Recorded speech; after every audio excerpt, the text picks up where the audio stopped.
The FCC struggles to convince the judge that broadband isn't telecommunications. So what's going on here? As you guys know, February 1st, we talked about this, the court case on net neutrality was had. This is where about a dozen organizations, including Mozilla, Vimeo, FreePress.net, and other digital rights organizations, took the FCC to court over the repeal of net neutrality.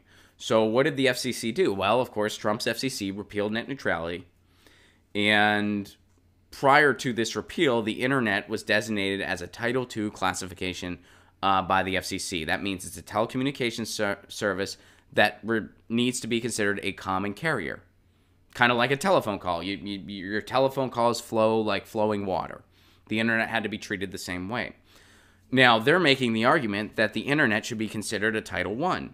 What is considered a Title I? Well, radio, television, something that can be controlled by corporations more, something corporations have more control over. They're arguing that the internet is an information service.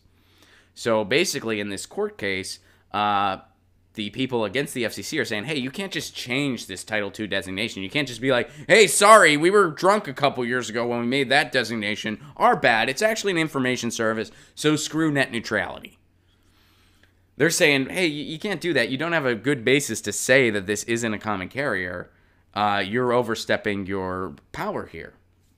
So that's what they're doing. And the FCC has to make the case that the internet is not a common carrier, it's an information service. They're having a hard time doing it. Let's look into why. Well, they're having a hard time doing it because it's complete bullshit. That's why. But let's look at the reason as to why as far as this court case is concerned.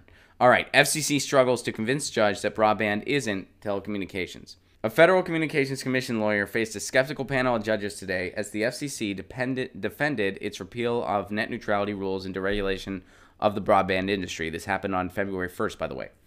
FCC General Counsel Thomas Johnson struggled to explain why broadband shouldn't be considered a telecommunications service and struggled to explain why the FCC's failure to protect public safety agencies from internet providers blocking or slowing down content. Oral arguments were held today in the case, which is being decided by a 3-judge panel of the U.S. Court of Appeals for the District of Columbia Circuit. Okay, so the judges, it seems like a lot of the judges here are expressing their skepticism towards what the FCC is saying. The lawsuit seeking to overturn the net neutrality repeal was filed by more than 36 entities, including state attorney generals, consumer advocacy groups, and tech companies such as Mozilla and Vimeo. And Free Press is among those organizations. I corresponded with some folks at Free Press. We're not going to hear a total result of this until about June or July. There's still going to be a lot of back and forth, a lot of deliberating. So we're not going to hear a result of this until June or July. But this is great news. All of the reports out of that courtroom have indicated that the FCC struggled to convince these judges that the internet isn't a Title II designation and isn't deserving to just be treated like flowing water. And what was one of the for instances that really helped with this case? The throttling of firefighters' data. So what happened there, for a quick refresher? Well, when the wildfires were going on in California, firefighters were trying to fight that fire, and they needed access to information because they were fighting a fire. They needed to be able to communicate. Verizon throttled their ability to send and receive messages because with the loss of net neutrality, Verizon was able to get away with that. So if you are the FCC and you're trying to make the case that, hey, the internet's not a common carrier, they're going to say, it better be a common carrier for these firefighters that needed it to exchange information to fight a fire. So the FCC's been under a lot of heat for that. No pun intended. I actually didn't mean that pun. Wow, that was bad. That was not on purpose. Wow, that was totally not on purpose. Yikes. That was bad. Yeah, they're facing a lot of heat for throttling the data. Ron, they were fighting wildfires. All right, dude, fucking calm down. We get it. You're a comic, but you couldn't have just kept that one in your pocket. Wasn't even on purpose. And I drink water from a mason jar. So that is a good for instance in the case, and that's going to hurt the FCC, which is good, because the FCC is not on our team. And hopefully they overturn the horrible decision to repeal net neutrality. Now, here is another victory that indicates that the judges are kind of seeing it the net neutrality way, so to speak. Ajit Pai loses in court. Judges overturned gutting of a tribal broadband program. This is a different court situation. So what was going on here? A federal appeals court has overturned Ajit Pai's attempt to take broadband subsidies away from tribal residents. The Pai-led FCC voted 3-2 in November of 2017 to make it much harder for tribal residents to obtain a $25 per month lifeline subsidy that reduced the cost of internet and phone service. The change didn't take effect because in August of 2018, the U.S. Court of Appeals stayed the FCC decision pending appeal. The same court followed up on that Friday last week with a ruling that reversed the FCC decision and remanded the matter back to the commission for a new rulemaking proceeding. Since 2000, low-income consumers living on tribal lands may receive an additional $25 per month for these services through the Tribal Lifeline Program in recognition of the additional hurdles to affordable telecommunication services on tribal land. So this really helps the case for the internet being considered a telecommunications service, a common carrier, and getting us net neutrality back. This ruling really helps with that. So what was this in summary? So on tribal lands, they would get subsidies for internet service, $25 a month. Ajit Pai's FCC, because they just like to be hella evil and hurt people, decided to take this away. They were like, fuck you, you can't have that anymore. Screw you, natives. That's what they did.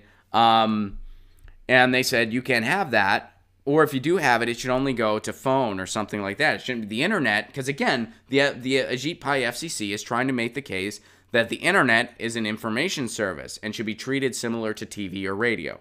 That's what the Ajit Pai FCC is trying to do. Net neutrality proponents and proponents for municipal broadband are trying to make the case, no, the internet is an essential tool to our lives at this point. It is like flowing water. It is a free and open publishing platform. It needs to stay that way. And we got policy in our favor permanently on the books in 2015.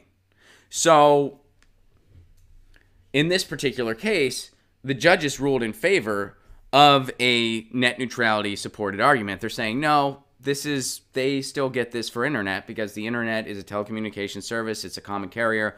So this subsidy still goes towards internet.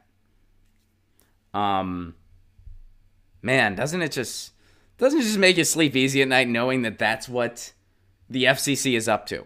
This is how the FCC spends their time. Not saying, hey, how can we help underserved areas get better access to internet? Maybe if we didn't have this organized price gouging duopoly of corporations, we could have better infrastructure, internet infrastructure in the United States. Nobody's worried about that, but the FCC, instead of being worried about like, oh, gee, is this common carrier serving the public good as good as it needs to be? If not, what is in our jurisdiction to help? Instead of worrying about something like that, they're worried about how can we take internet away from underserved areas that are underserved to begin with. Because these are tribal lands, chances are they're very rural, so they probably don't have great broadband access to begin with. Why do rural areas typically not have great broadband access? Because places like Comcast and AT&T don't want to build there because they don't think they can make enough money. That's why.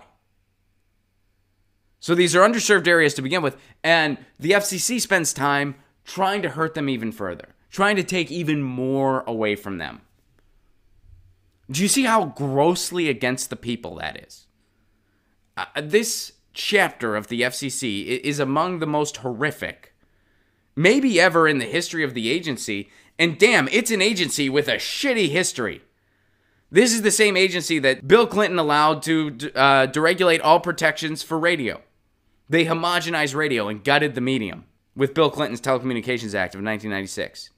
This is an agency that spends their time worrying about if a swear word slips in on the radio.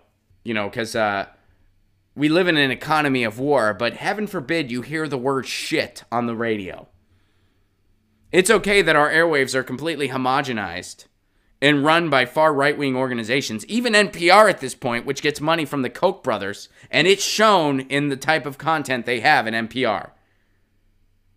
That's fine. But if the word shit pops through, then we got to do something. So that's the FCC. It's already a horrible organization. There has never been a good chapter for the FCC. Even the good that they've done, i.e. designating the internet a Title II classification to get net neutrality solid on the books, even what good they've done, they've been forced to do it. Tom Wheeler didn't want to do that. Tom Wheeler, chair of the FCC, when net neutrality got on the books in 2015. By the way, we've had net neutrality since the advent of the internet. It just got challenged in court, so they had to solidify it on the books. Tom Wheeler didn't want to do it. What little good the FCC's done, they didn't even want to do.